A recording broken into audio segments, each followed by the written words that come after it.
Great leaders aren't born, they're made. Hi, my name's Obi Okwuadigbo and I'm an executive leadership coach. I teach companies, I teach executives how to create leaders out of their managers. I teach them how to create better work cultures where people are happier because we know a happy worker is a more productive worker.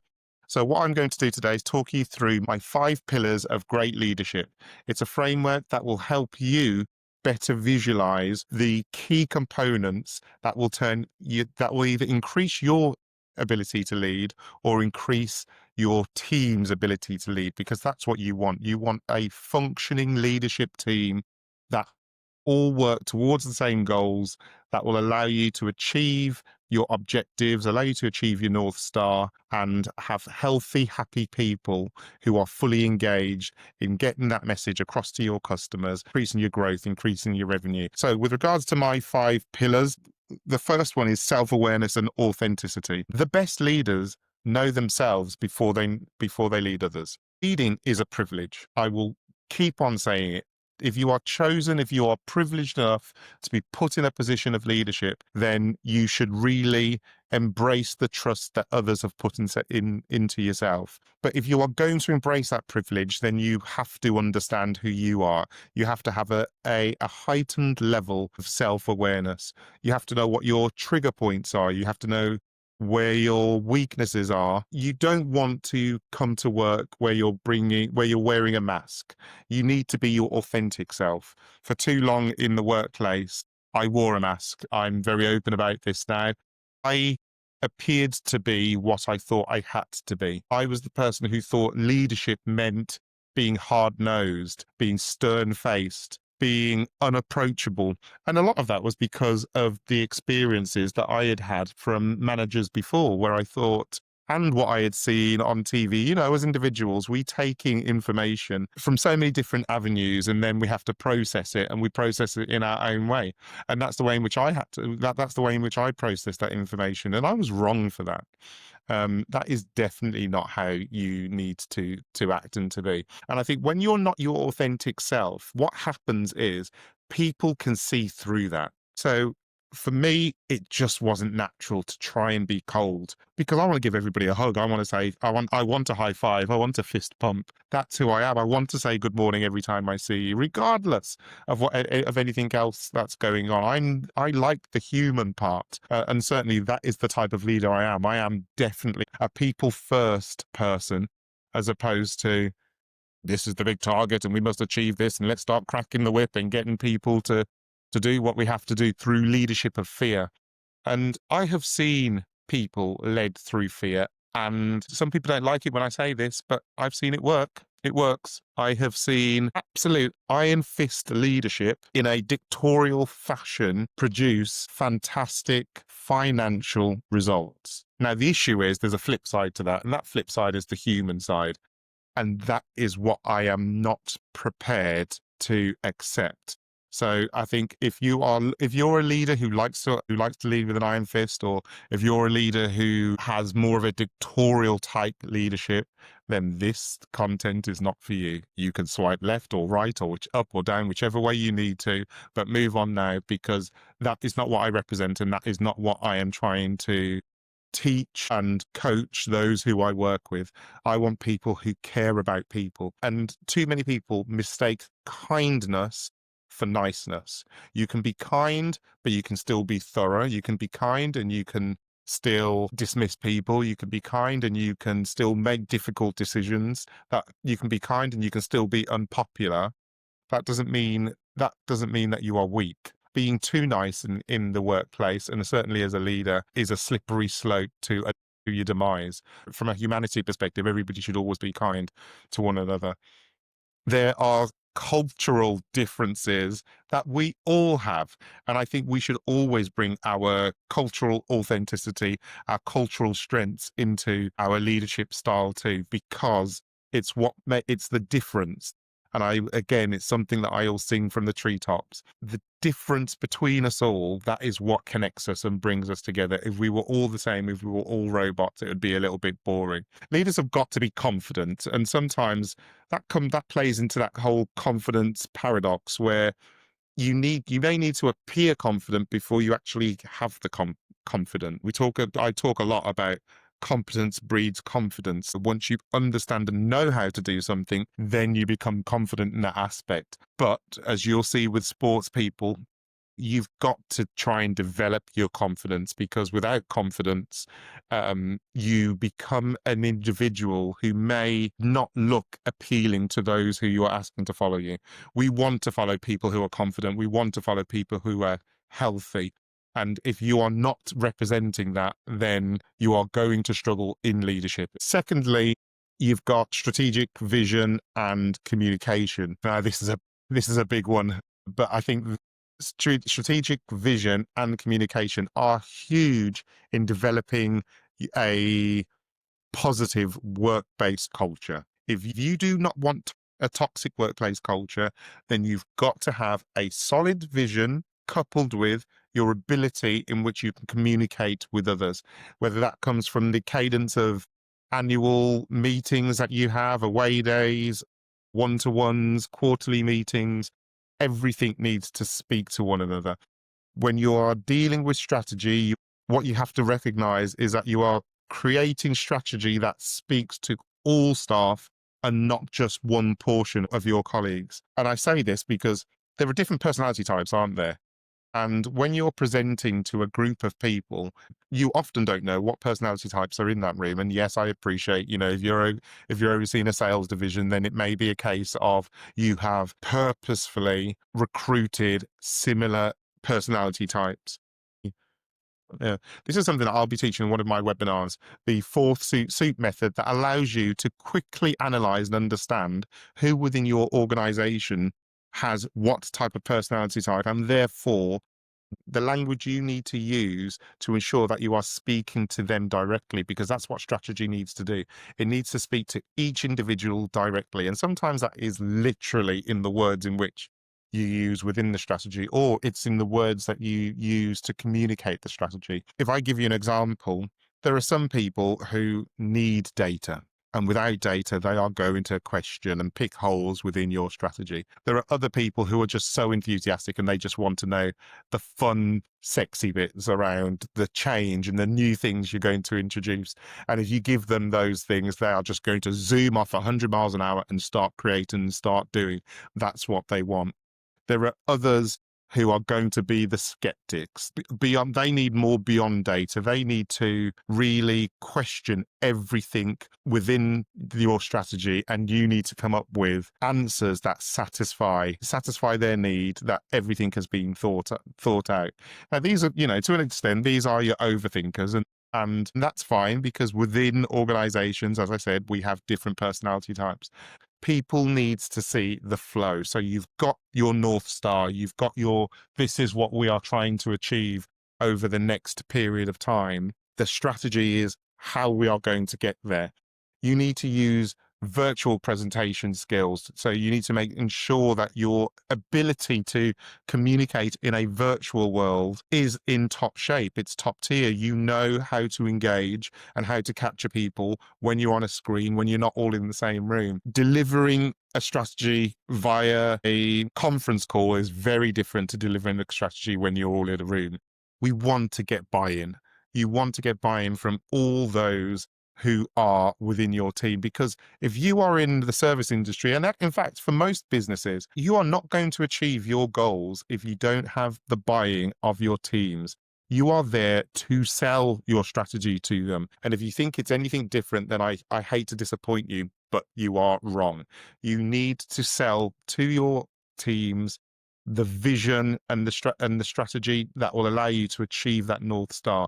You need to be able to answer that question of what's in it for me, for each individual person that you're selling to within your organization. Why should they follow you? Why should they invest their time in what you're presenting to them? So you need to be able to answer those whys back to them. My final point on this is, when it comes to strategy and communication, you must get it right.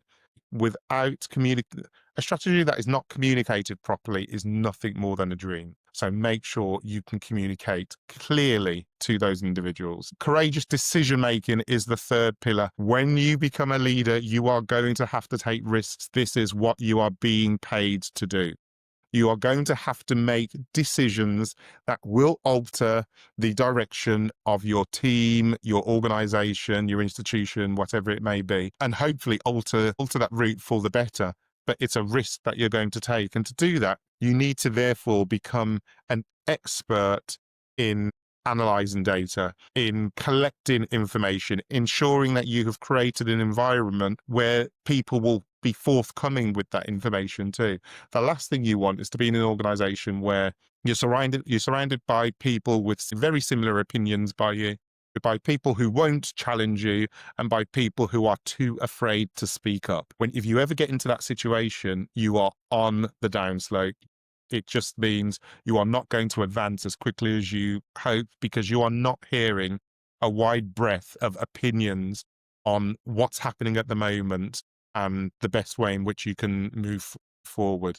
So making decisions with complete information is essential. Learning from failures as growth opportunities too. So as a leader, you are going to fail. You've already failed. You've already failed just getting to where you are, right? And I know that because for most leaders, they've experienced failure. They have a good positive relationship with failure. You can't be one of these people who have paralyzed with fear when it comes to failure. You need to create within your businesses a positive thought process, a positive mindset around, well, I'd rather try and fail than fail to try. What you don't want to do is make repetitive mistakes, fail in exactly the same way time and time again.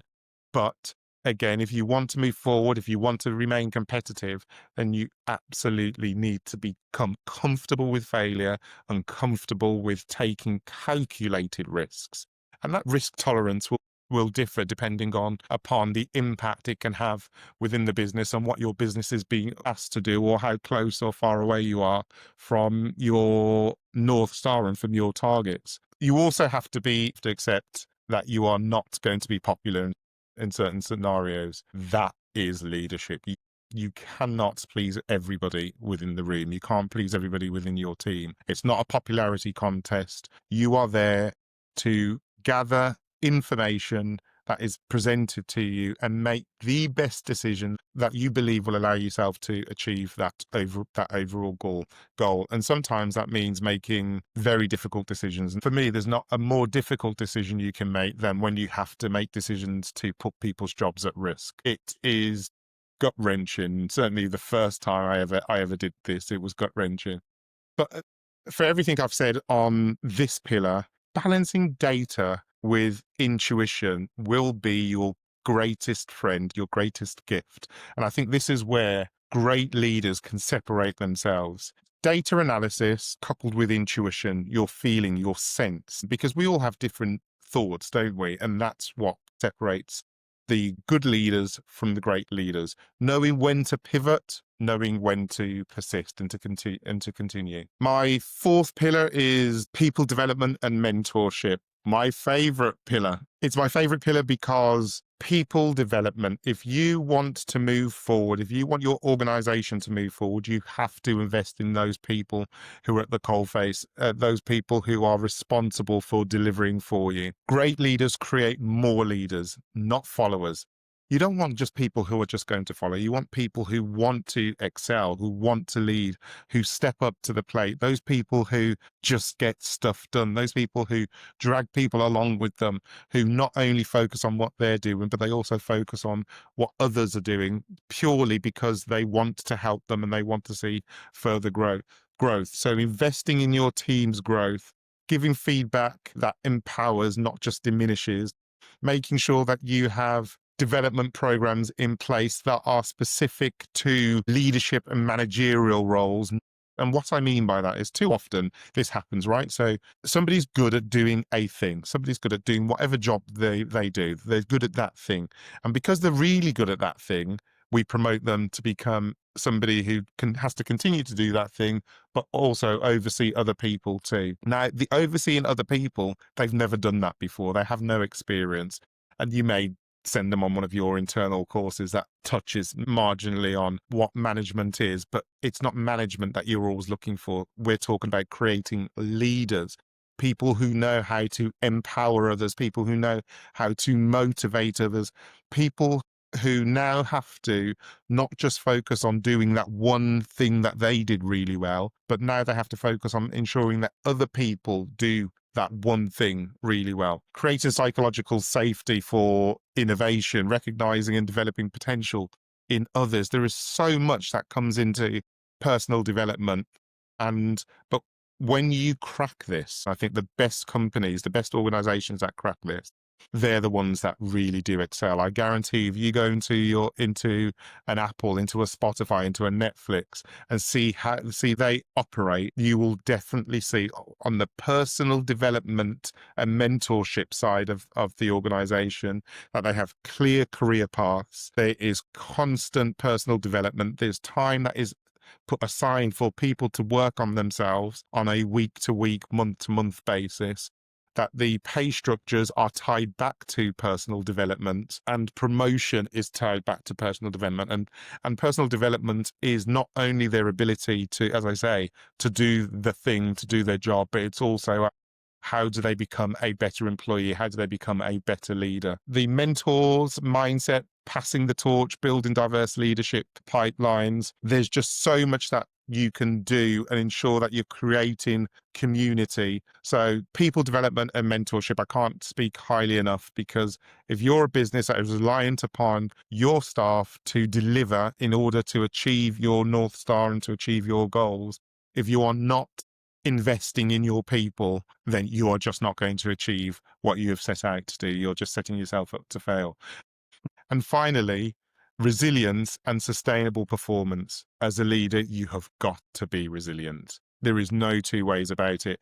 There are some leaders who make leadership look easy. Leadership is not easy. You have to be courageous. I remember one of the podcasts I recorded with the infamous Diana Osagi, where she talked about courageous leadership, and leadership not being for the faint-hearted, and leadership being, if you want to get into leadership, you have to accept that you're going to be in the trenches, deep in the trenches, where you're going to have to make difficult decisions. You are going to be under a high amount of pressure.